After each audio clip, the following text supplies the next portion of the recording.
할렐루야, 생명의 말씀으로 하루를 시작하는 성도님들을 축복합니다. 안녕하세요. 김성영 목사입니다.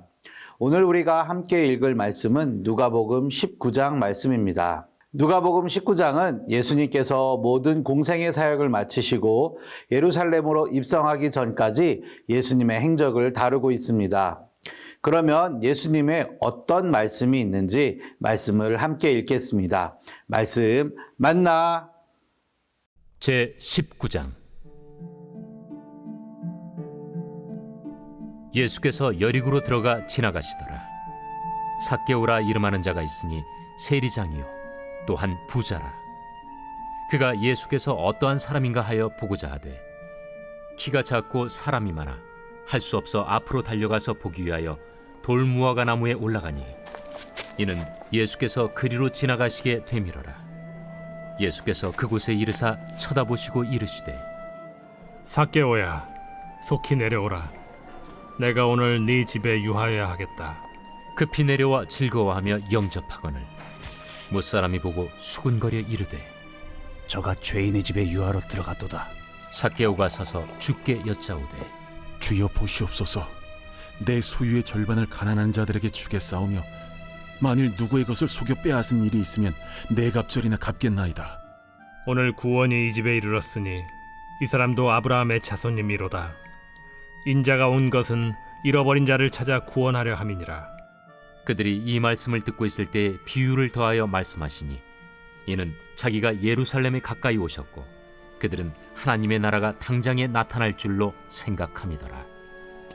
어떤 귀인이 왕위를 받아가지고 오려고 먼 나라로 갈 때 그 종 열을 불러 은화 10문화를 주며 이르되 내가 돌아올 때까지 장사하라 하니라. 그런데 그 백성이 그를 미워하여 사자를 뒤로 보내어 이르되 우리는 이 사람이 우리의 왕됨을 원하지 아니하나이다 하였더라. 귀인이 왕위를 받아가지고 돌아와서 은화를 준 종들이 각각 어떻게 장사하였는지를 알고자 하여 그들을 부르니 그 첫째가 나와 이르되 주인이여, 당신의 한 문화로 10문화를 남겼나이다. 주인이 이르되 잘하였다 착한 종이여, 네가 지극히 작은 것에 충성하였으니 10고을 권세를 차지하라 하고 그 둘째가 와서 이르되 주인이여, 당신의 한 문화로 5문화를 만들었나이다.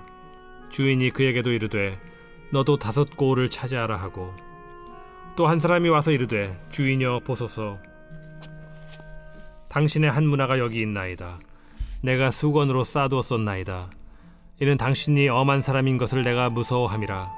당신은 두지 않은 것을 취하고 심지 않는 것을 거두나이다. 주인이 이르되 악한 종아, 내가 네 말로 너를 심판하노니 너는 내가 두지 않은 것을 취하고 심지 않는 것을 거두는 엄한 사람인 줄로 알았느냐? 그러면 어찌하여 내 돈을 은행에 맡기지 아니하였느냐? 그리하였으면 내가 와서 그 이자와 함께 그 돈을 찾았으리라 하고 곁에 섰는 자들에게 이르되 그 한 문화를 빼앗아 10문화 있는 자에게 주라 하니 그들이 이르되 주여, 그에게 이미 10문화가 있나이다. 주인이 이르되 내가 너희에게 말하노니 무릇 있는 자는 받겠고 없는 자는 그 있는 것도 빼앗기리라. 그리고 내가 왕됨을 원하지 아니하던 저 원수들을 이리로 끌어다가 내 앞에서 죽이라 하였느니라. 예수께서 이 말씀을 하시고 예루살렘을 향하여 앞서서 가시더라. 감나몬이라 불리는 산 쪽에 있는 벳바게와 베다니에 가까이 가셨을 때 제자 중 둘을 보내시며 너희는 맞은편 마을로 가라. 그리로 들어가면 아직 아무도 타보지 않은 나귀 새끼가 매어 있는 것을 보리니 풀어 끌고 오라. 만일 누가 너희에게 어찌하여 푸느냐 묻거든 말하기를 주가 쓰시겠다 하라. 보내심을 받은 자들이 가서 그 말씀하신 대로 만난지라. 나귀 새끼를 풀 때에 그 임자들이 이르되 어찌하여 나귀 새끼를 푸느냐? 주께서 쓰시겠다. 그것을 예수께로 끌고 와서 자기들의 겉옷을 나귀 새끼 위에 걸쳐놓고 예수를 태우니 가실 때 그들이 자기의 겉옷을 길에 펴더라.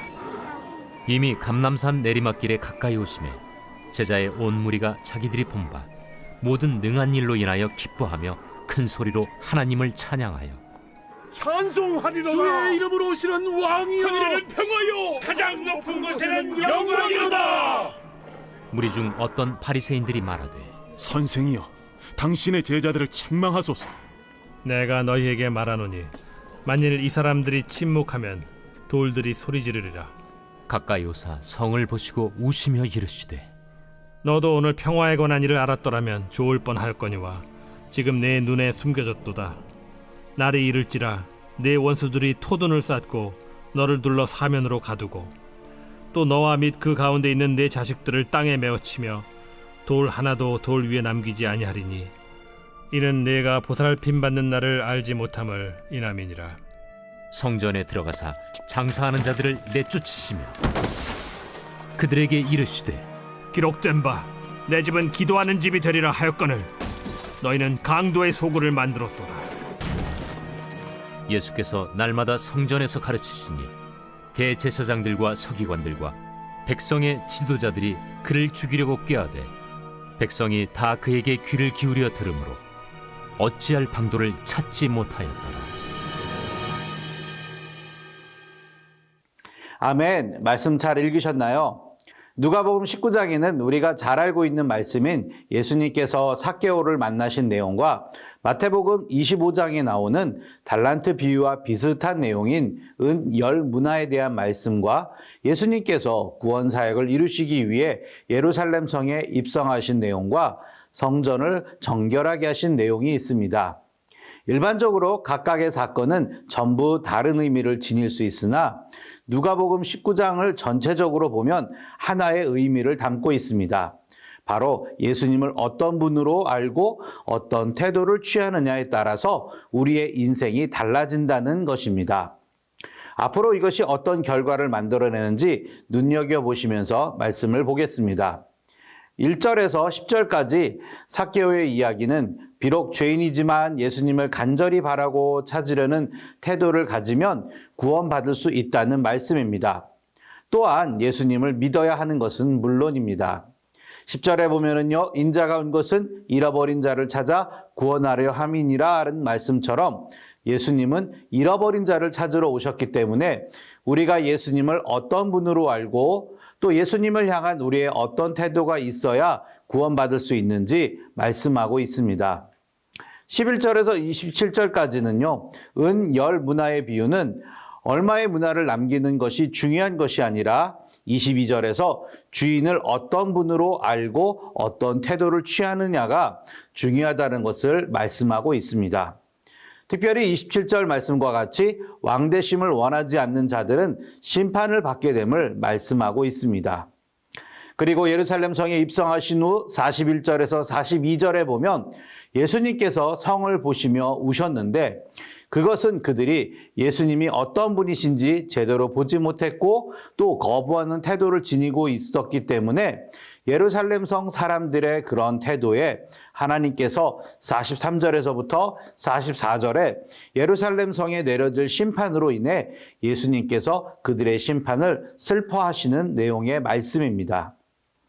즉 누가복음 19장은 앞서 말씀드린 것 같이 우리가 예수님을 어떤 분으로 여기고 또 어떤 태도를 가지고 있는지에 따라서 구원과 심판이 나뉘게 된다는 메시지를 담고 있습니다. 우리 동대전 성결교회 성도님들은 예수님을 향해 어떤 분으로 알고 계시며 또 어떤 태도를 갖고 계시나요? 예수님은 그리스도시며 하나님의 아들이십니다. 그렇게 우리가 예수님을 삭개오처럼 인정하고 예수님의 말씀과 뜻에 순종하며 살 때 우리도 구원받고 하나님의 자녀로 살아가게 됩니다. 오늘도 예수님을 나의 구주, 나의 하나님으로 고백하고 주님의 말씀에 온전히 순종하는 태도로 살아가는 우리 성도님들이 되시기를 축복합니다. 그럼 내일 만나.